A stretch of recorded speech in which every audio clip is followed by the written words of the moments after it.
তিনি বললেন, ইয়া রাসূলুল্লাহ, ইয়া হাবিবাল্লাহ, গো নবীজি, আমার আব্বা জানের মনটা বড় নরম, মনটা বড় কোমল। আপনি অসুস্থতার কারণে মসজিদে যাচ্ছেন না, আমার আব্বা ইমামতি করা আদৌ সম্ভব হবে না। নবীজি আবারও বললেন, যাও আবু বকর সিদ্দিক রাদিয়াল্লাহু তাআলা আনহুকে গিয়ে বলো নামাজ পড়ানোর জন্য। আম্মা জান আয়েশা সিদ্দিকা রাদিয়াল্লাহু তাআলা আনহা আবারও বাধা দিয়ে বললেন, আমার আব্বা জানের মনটা বড় কোমল, তিনি পারবেন না। নবীজি আবারও বললেন, যাও আমার আবু বকরকে গিয়ে বলো নামাজ পড়ানোর জন্য। এবার আম্মা জান আয়েশা সিদ্দিকা রাদিয়াল্লাহু তাআলা আনহা আবারও বাধা দিলেন, ইয়া রাসূলুল্লাহ, আমার আব্বা জানের দায়িত্বটা দিবেন না। নবীজি বলেন, ওরে আয়েশা, তুমি কেন বাধা দিচ্ছ? অবশ্যই আবু বকর সিদ্দিক রাদিয়াল্লাহু তাআলা আনহু দায়িত্ব পালনে সক্ষম হবেন। আবু বকর সিদ্দিক যখন যায় নামাজে দাঁড়িয়ে যাবেন, আল্লাহ অবশ্যই তাকে সাহায্য করবেন। এবার ওই সাহাবী গেলেন, গিয়ে বললেন, নবীজি অসুস্থ, আসতে পারবেন না। নবীজি বলছেন, হে আবু বকর, আপনি নামাজের ইমামতি করার জন্য।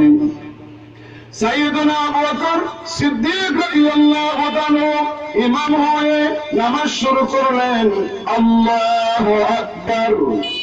যে মাত্র নামাজ শুরু হয়ে গেল, আল্লাহু আকবারের ধ্বনি নবীজির কান স্পর্শ করার সাথে সাথে নবীজির খেদমতে থাকা দুইজন সাহাবীরে বললেন, আমার দরবারে আমিও জামাতে শরীক হতে চাই। সুবহানাল্লাহ। আপনাদের জিজ্ঞেস করি, সময় কম, সহজে উত্তরটা দিবেন। আমাদের নবীজির কোন গুনাহ আছে? চটপট বলেন, কোন গুনাহ আছে? লিয়াগফির লাকাল্লাহু মা তাকদ্দামা মিন যামবিকা ওয়া মা তাআখার। নবীজির নবুয়ত লাভের আগেও কোনো গুনাহ নাই, নবীজির নবুয়ত লাভের পরও কোনো গুনাহ নাই। এরপরে নবীজি কষ্ট করে জামাতে হাজির হতে চান কেন? ও উম্মত, নবীজি আমাদেরকে জামাতে নামাজ পড়ার শিক্ষা দিলেন। বিশ্ব নবী অসুস্থ হয়ে জামাতে শরীক হওয়ার জন্য দুইজন সাহাবীরা বললেন, আমার ধরবানি, আমি জামাতে শরীক হতে চাই। সুবহানাল্লাহ।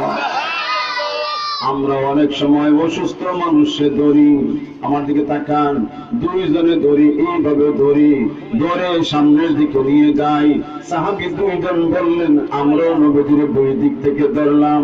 নবীজি লক্ষ্য করে দেখি গো, পা উঠাইয়া হাঁটতে পারেন না, পা টেনে টেনে হেসরায়া হেসরায়া নবীজি মসজিদের দিকে অগ্রসর হচ্ছে।